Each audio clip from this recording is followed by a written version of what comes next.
ঠাকুরের আশীর্বাদ আর তোমাদের ভালোবাসা ছাড়া আমার হয়তো পথটা এতটা সুন্দর হতো না।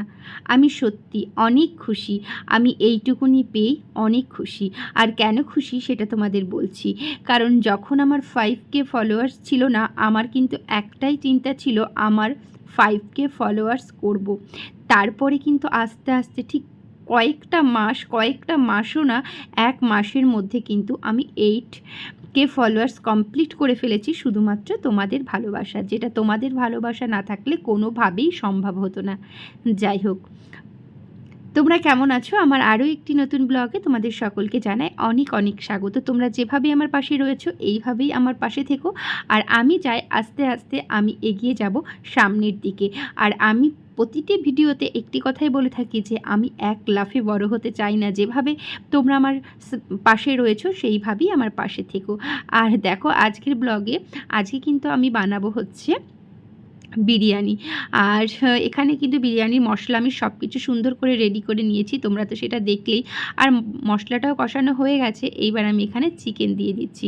আর আজকের বিরিয়ানিটা আমি কেন বানাচ্ছি সেটাও তোমাদের বলবো, যে হট করে আমি কেন বিরিয়ানি বানাচ্ছি এই গরমে।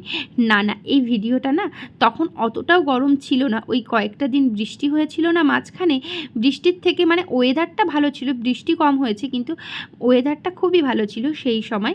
আর তখন আমার বাড়িতে দেখলে না, আমার বড়দা ভাই ভাসুরের ছেলে এসেছিল, সেই দিনের ভিডিওটা কিন্তু তোমাদের কাছে আপলোড করতে, এডিট করতে আমার দেরি হয়ে গেছে তাই। আর এখানে দেখো বিরিয়ানিটা আজকে না আমার খুব আনন্দও লাগছে, এত সুন্দর বিরিয়ানিটা হয়েছিল তোমাদের কাছে, তার জন্য স্বতঃস্ফূর্তভাবে আমি বলতেও পাচ্ছি। আর আলুটা দেখো কী সুন্দর লাল লাল করে ভেজে নিয়েছি না। আর সত্যি এমনিতেও বানানো হয়, কিন্তু কেউ আসলে যেন যত্ন সহকারেই বানানো হয়। আর এখানে দেখো মশলাটা কষিয়ে চিকেনটা কষানো হয়ে গেছে, আর কালারটাও কিন্তু খুব ভালো হয়েছিল। যেহেতু আমি ভিডিওটা আগে করে রেখেছি তার জন্য আমি তোমাদেরকে বলতেও পাচ্ছি যে রান্নাটা কিন্তু সত্যি বলছি খুব ভালো হয়েছিল। আর আগে জানো তো আমি দই দিয়ে এই চিকেন ম্যারিনেট করে রাখতাম, তখনও ভালো হতো, কিন্তু এই পরপর আমি জানো তো 1 সপ্তাহের মধ্যে 2 দিন বিরিয়ানি বানিয়েছি। কারণ বাড়িতে গেস্ট এসেছিলো, আর রাত্রেবেলা না এই গরমে রুটি তো সবজির ঝামেলার থেকে একটু বিরিয়ানি করে দিলে বাচ্চারাও ভালো খায়, আর নিজের ঝামেলাটাও একটু কমই হয় মনে হয়। কারণ চিকেনটা সকালবেলা এনেই ওই লঙ্কা, লবণ, হলুদ, তেল যা যা দিয়ে মাখিয়ে রাখার দরকার সেটা মাখিয়ে আমি ফ্রিজে রেখে দিই, তাতে কাজটা আরও সহজ হয়ে যায়। আর এই যে একটা ঘি দেখতে পাচ্ছ এই ডিব্বাটা, আমি তোমাদের মনে আছে বর্ধমান ননদের বাড়ি ঘুরতে গেছিলাম, তখন কিন্তু এই ঘিটা আমাকে আমার ননদ দিয়েছিল। আর সেই ঘিটা দিয়ে বিরিয়ানি বানালাম পরপর 2 দিন। খুব ভালো টেস্ট, কারণ বাড়ির ঘি, গরুর দুধের সরের ঘি। আর এদিকে কিন্তু কথা বলতে বলতে আমার বিরিয়ানি কমপ্লিটও হয়ে গেছে। কোথার থেকে যে আমি কোথায় চলে যাই তার কোনো মাথা মুন্ডু নেই। যাই হোক, তোমরা তাও যে আমার ভিডিওগুলো ধৈর্য ধরে দেখো আর এতটা ভিউজ আছে, আমি এতেই অনেক খুশি।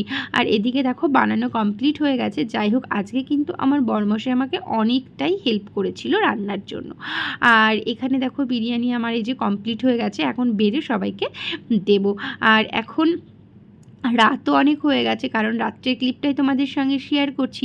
আর তোমাদের বলে রাখি বন্ধুরা, তোমরা কে কে বিরিয়ানি খেতে পছন্দ করো আমাকে একটু কমেন্টস করে জানিও তো। আর এদিকে দেখো ওদেরকে দিয়েও দিয়েছি, খেয়ে বললো সত্যি ভালো হয়েছিল। সত্যি ভালো হলে না রান্নার শেষে দেখবে প্রশংসাটা পেতে সবাই ভালোবাসে, আর আমার তো ভীষণ ভালো লাগে। আমি যাই করি না কেন আমার একটু প্রশংসা পেতে ভালো লাগে। আর আমার মতন তোমরাও কি একমত? তোমাদেরও কি এইরকম মনে হয় কিছু রান্না করার পরে তোমাদেরকেও প্রশংসা করুক? যাই হোক, আমার কর্তা কিন্তু বেশি সহজে প্রশংসা করে না, আজকে কিন্তু নিজের থেকে বলেছে খুব ভালো হয়েছে। আর যাই হোক, আমারও ভালো লেগেছে। তারপর আমরা দেন খাওয়া দাওয়া কমপ্লিট করে নিলাম, রাতও অনেক হয়েছে। এবার বলো আমার ব্লগ ভিডিওটা তোমাদের কেমন লাগছে? যদি ভালো লাগে তাহলে কিন্তু অবশ্যই লাইক কমেন্টস করে দিও। আর হ্যাঁ, তোমরা যেভাবে পাশে রয়েছো তোমাদের অনেক অনেক ধন্যবাদ। আর আমার পুরো ব্লগটা তোমরা যে দেখলে এত সময় ধরে তার জন্য তোমাদের অনেক অনেক ভালোবাসা।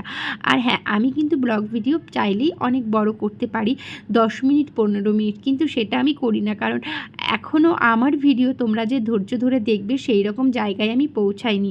যদি পৌঁছাই তাহলে